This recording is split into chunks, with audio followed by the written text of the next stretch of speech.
M. Louis a demandé pour intervenir, il a demandé pouvoir intervenir pendant une demi-heure.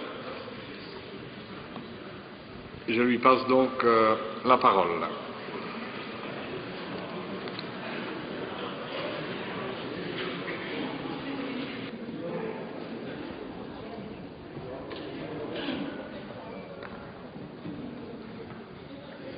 Merci, Monsieur le Président.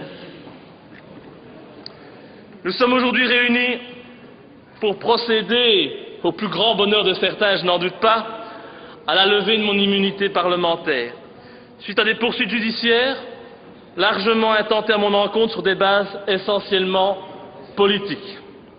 C'est révéler un secret de polichinelle que de dire que ces poursuites ont été intentées contre moi à la demande de Mme Milquet, ministre de l'Intérieur, et Mme Turtelbaum, ministre de la Justice.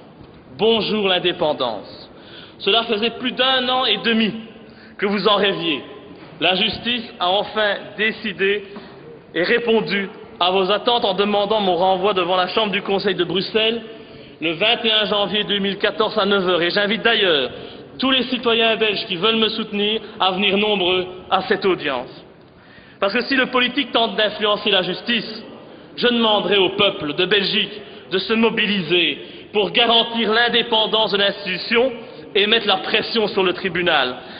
Et comme le règlement de la Chambre le prévoit, j'ai décidé de prendre la parole cet après-midi afin d'assurer ma défense, si on peut dire. Et en bon démocrate que vous êtes, j'imagine que vous aurez la décence de me laisser l'exprimer dans le calme et jusqu'au bout. Alors la première chose qu'on me reproche, c'est d'avoir recelé des pièces du dossier Dutroux et de l'avoir diffusé. Recelé, ça veut donc dire que le dossier a été volé. Ah bon, je ne savais pas. Le dossier Dutroux a été volé. Moi, j'ai lu ça nulle part. J'ai lu ça nulle part dans les journaux. Et donc, dois-je comprendre que l'État belge est incapable de protéger le dossier judiciaire le plus important des 20 dernières années? C'est possible, hein, vu qu'on a bien été capable de laisser Dutroux s'évader. Dans ce pays, tout est possible. Et c'est aussi comique d'oser parler de recel, alors que le dossier Dutroux a été jugé en 2004 en audience publique devant la cour d'assises d'Arlon.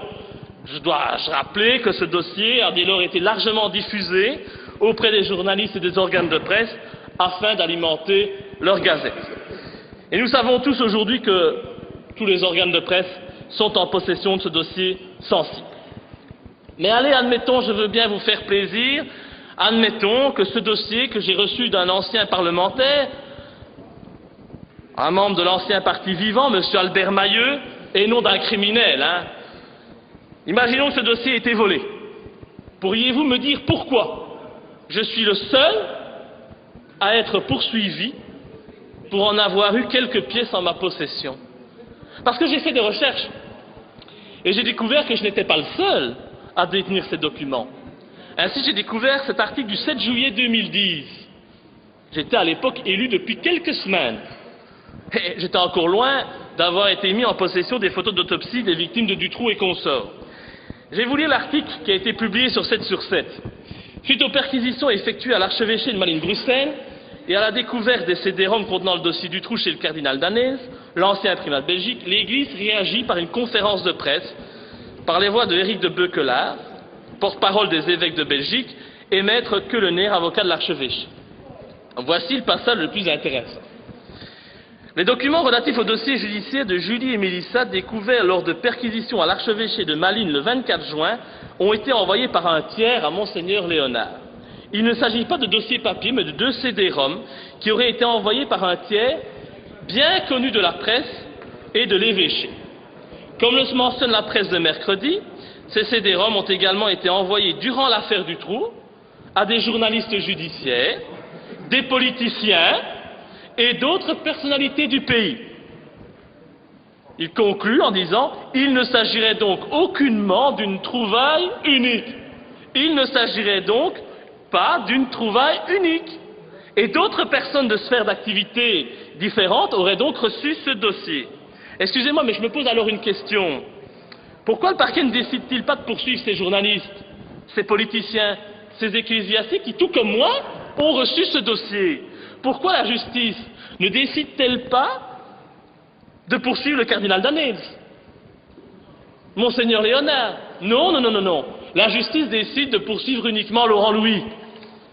Et lors des perquisitions qui ont été effectuées à l'archevêché de Malines-Bruxelles et chez moi, c'est le même dossier qui a été retrouvé. Eux ne sont pas poursuivis, mais moi, je suis poursuivi. Pourquoi une telle différence de traitement? Pourquoi ne poursuit-on pas ceux qui ont diffusé ce dossier durant le procès du Trou? Pourquoi décide-t-on uniquement de me poursuivre, moi, pour avoir révélé aux Belges, qui voulaient bien l'entendre, la vérité sur le dossier du Trou? Pourquoi? Peut-être parce que je suis le seul parmi les personnes à avoir eu accès à ce dossier, à avoir osé dénoncer ce qui s'y trouve, les invraisemblances et les mensonges qu'on cache à l'opinion publique. C'est à celui qui a eu le courage de risquer sa vie pour la vérité, sa carrière pour la mémoire de ces pauvres enfants violés jusqu'à ce que mort s'en suive, qu'on s'en prend. Preuve supplémentaire que des gens haut placés ne veulent pas que la lumière soit faite sur ce dossier. La réalité, c'est que Dutroux n'est que la petite main d'un réseau bien plus large, se composant d'une certaine élite du pays, des gens qui sont en mesure de faire étouffer la vérité. Et pour rappel, la justice a voulu nous faire croire que les fillettes, Julie et Mélissa, étaient mortes de faim dans la cage du Trou lorsque ce dernier avait été incarcéré quelques semaines pour une affaire de vol. Alors, si les fillettes sont mortes de faim, moi j'aimerais bien savoir, parce que je suis peut-être bête et que je ne comprends rien, mais j'aimerais bien savoir, j'aimerais bien qu'on m'explique, une fois pour toutes, comment il se fait qu'elle présentait sur les photos d'autopsie des béances anales et vaginales de plus de 5 cm. Mais c'est vrai, madame, vous avez peur de dire la vérité. Vous voulez me faire croire qu'elles se sont faites cela toutes seules dans la cache. Et pourquoi? Pourquoi a-t-on refusé d'analyser les 6000 traces ADN retrouvées sur les fillettes et dans les caches? Du sang, du sperme, des cheveux, des poils. Pourquoi n'a-t-on pas été plus loin? Avait-on peur de retrouver la trace de personnalité influente? Je suis quand même bien en droit de me poser cette question partagée par l'ensemble du peuple belge. Et j'aimerais profiter de cette tribune pour vous dire que ma démarche, et Mme Fonck aurait dû entendre ça, elle a été soutenue en juillet 2012 par la grand-mère de Julie Lejeune en personne. Cette grand-mère qui m'a contacté lors de mes révélations pour m'apporter son soutien. Mais vous ne voulez pas l'entendre. C'est pourtant la grand-mère de Julie qui m'a apporté son soutien. Cette dame s'est plainte auprès de moi de n'avoir jamais eu accès aux photos des fillettes, son beau-fils lui ayant interdit de les voir. Cette dame était prête à me soutenir, visiblement, mais elle s'est finalement abstenue par respect pour le frère de Julie. Me soutenir aurait eu comme conséquence qu'elle se serait opposée à son ex-beau-fils, Jean-Denis Lejeune, qui a été manipulé par le pseudo-journaliste Marmet de Penningen, manipulé par les politiques et la justice pour qu'il ferme les yeux sur la réalité de la mort de sa fille. C'est une vérité difficile à entendre, mais je ne l'invente pas. La justice me reproche ensuite d'avoir outragé le Premier ministre, Di Rupo, à un comble.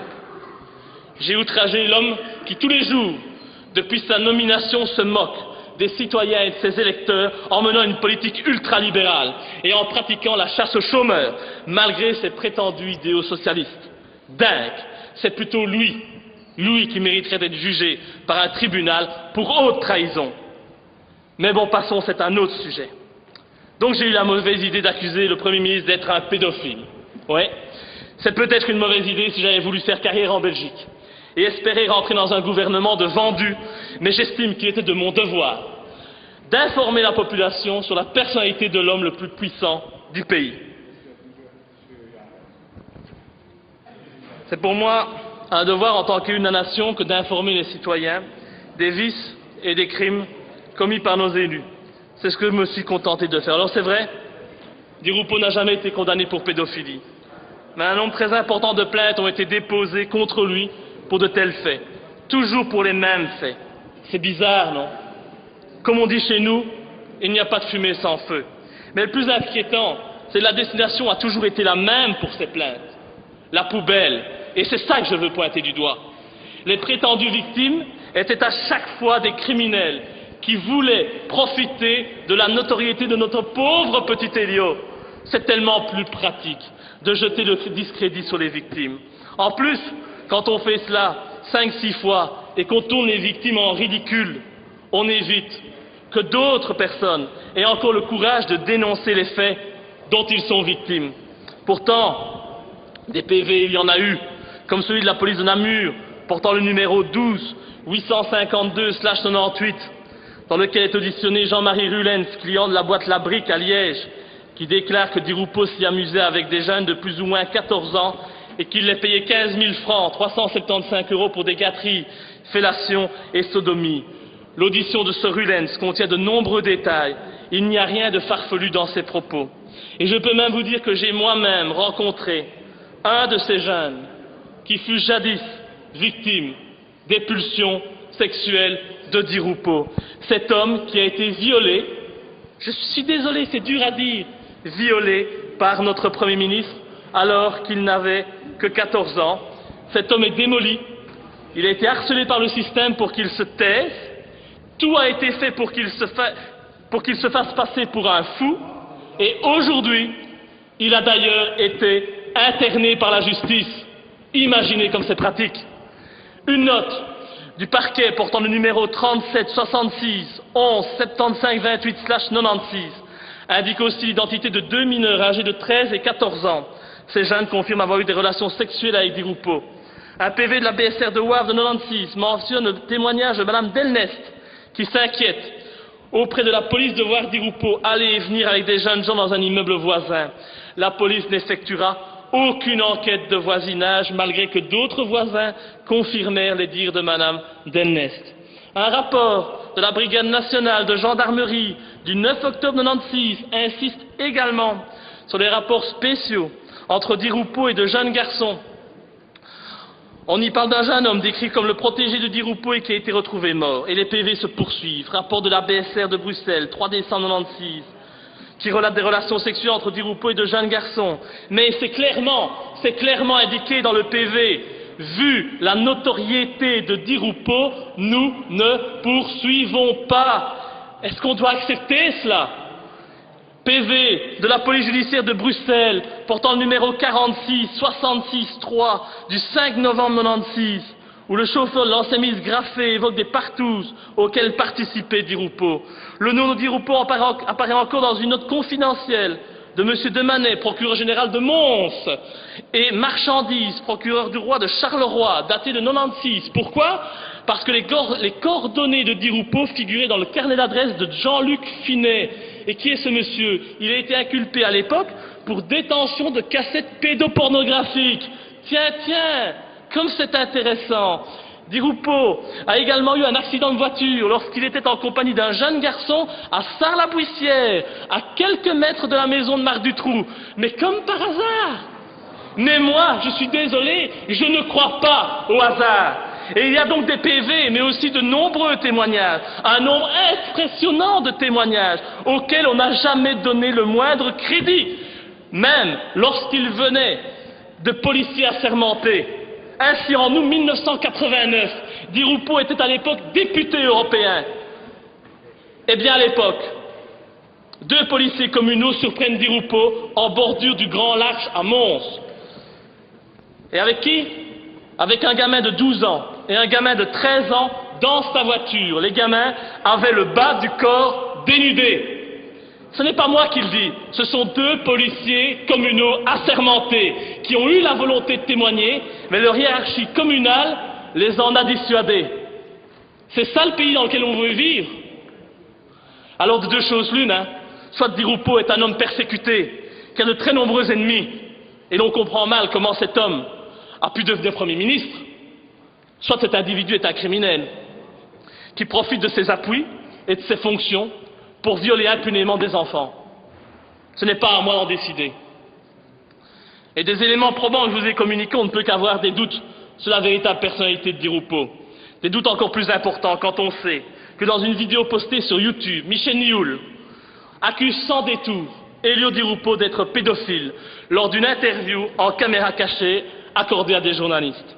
Nioul, reconnu par les assises d'Arlon comme le chef de l'organisation criminelle Dutroux et compagnie, n'est-il pas bien placé pour se prononcer sur la question? Alors certes, je sais que la justice ne condamnera jamais Elio Di Rupo. Cet homme est au-dessus des lois. Les preuves, il fera tout pour les faire disparaître. Les victimes, il fera tout pour les faire taire. Avec ses amis de la justice et des médias, et il fera tourner les victimes en ridicule, comme on tente en permanence de me faire tourner en ridicule. On a d'ailleurs tenté de faire la même chose avec moi, en m'imposant de me soumettre, après mon inculpation pour recel du dossier Dutroux, à une expertise psychiatrique.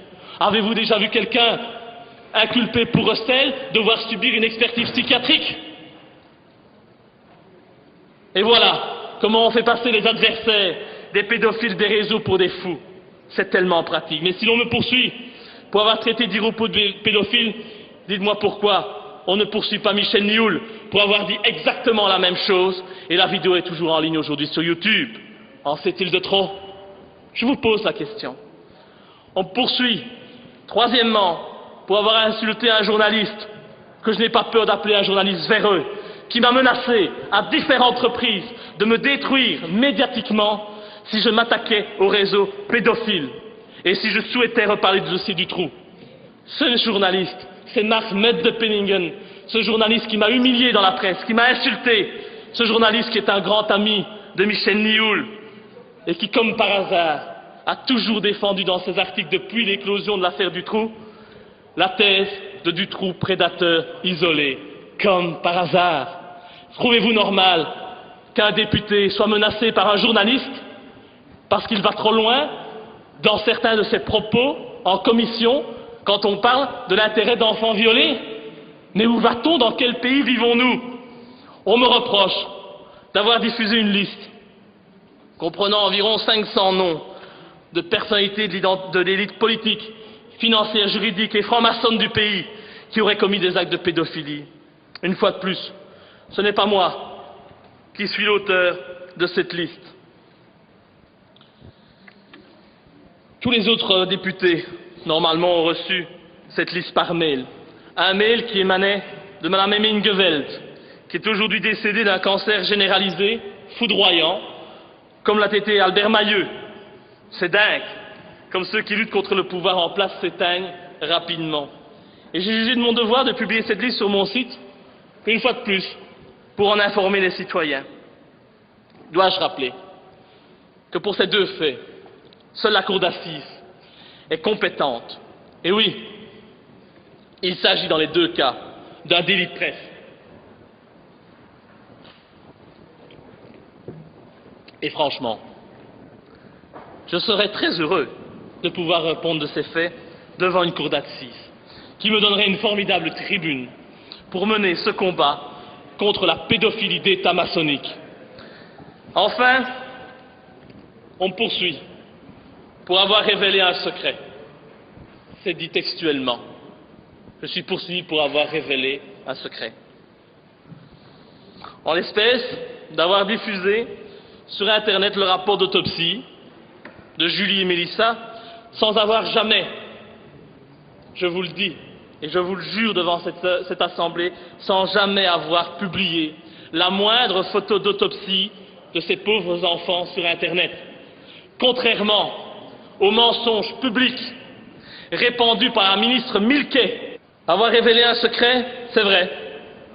J'ai révélé un secret et j'en suis fier. Car c'est pour la mémoire de ces petites Julie, Mélissa,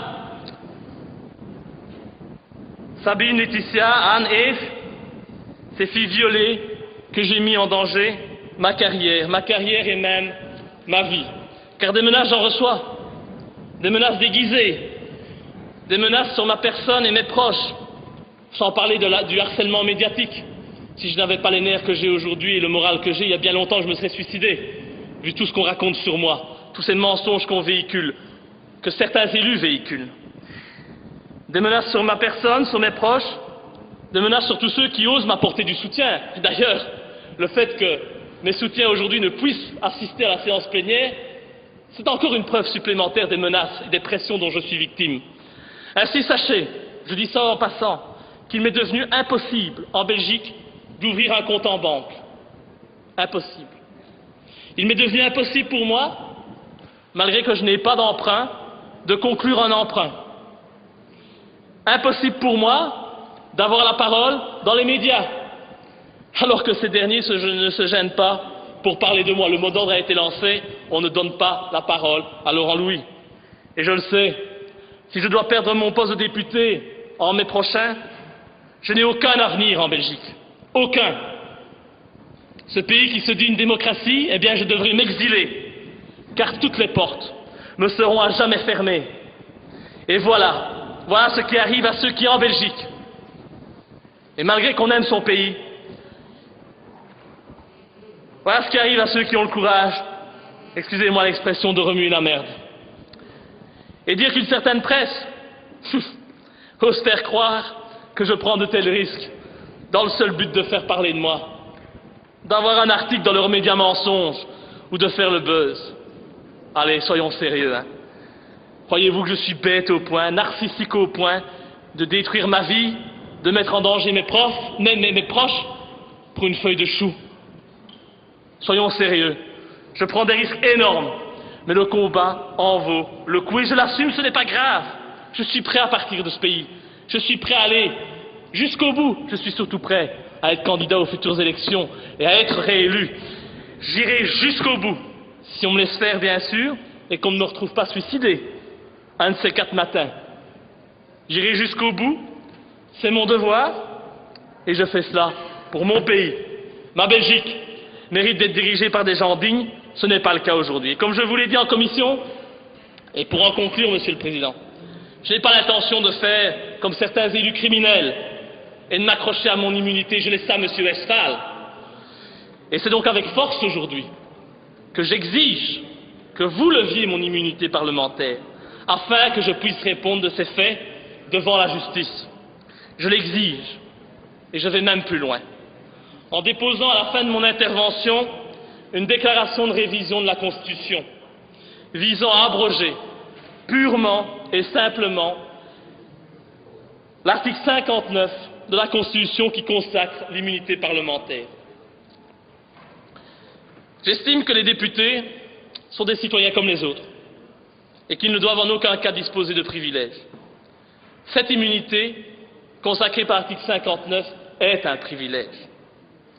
C'est un privilège qui est digne d'une époque révolue. Et j'espère donc, à l'approche des élections et de la dissolution des chambres, que vous, les élus de la nation, vous aurez le courage d'abolir cette immunité en inscrivant l'article 59 comme révisable. Vous en rêvez? Je le sais, je vous donne donc la possibilité. Allez-y, je suis une victime consentante devant vous. Levez mon immunité, j'irai en justice et vous ferez de moi une victime. Une victime du système que je combats depuis que je suis élu. Vous ferez ainsi la démonstration qu'il n'est pas bon s'opposer à vous et de défendre la vérité. Levez mon immunité, je vous le demande, mais pensez aussi le jour venu à demander également la levée de votre immunité à tous.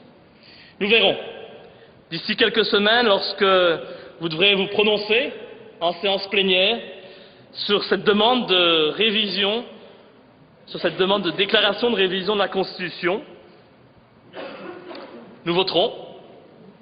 Si vous êtes d'accord, nous allons dissoudre les chambres, nous irons aux élections un peu plus tôt que prévu, et nous verrons, bien entendu, si vous aurez le même courage que moi, ou si vous préférez toujours pouvoir échapper à la justice en vous cachant derrière votre immunité.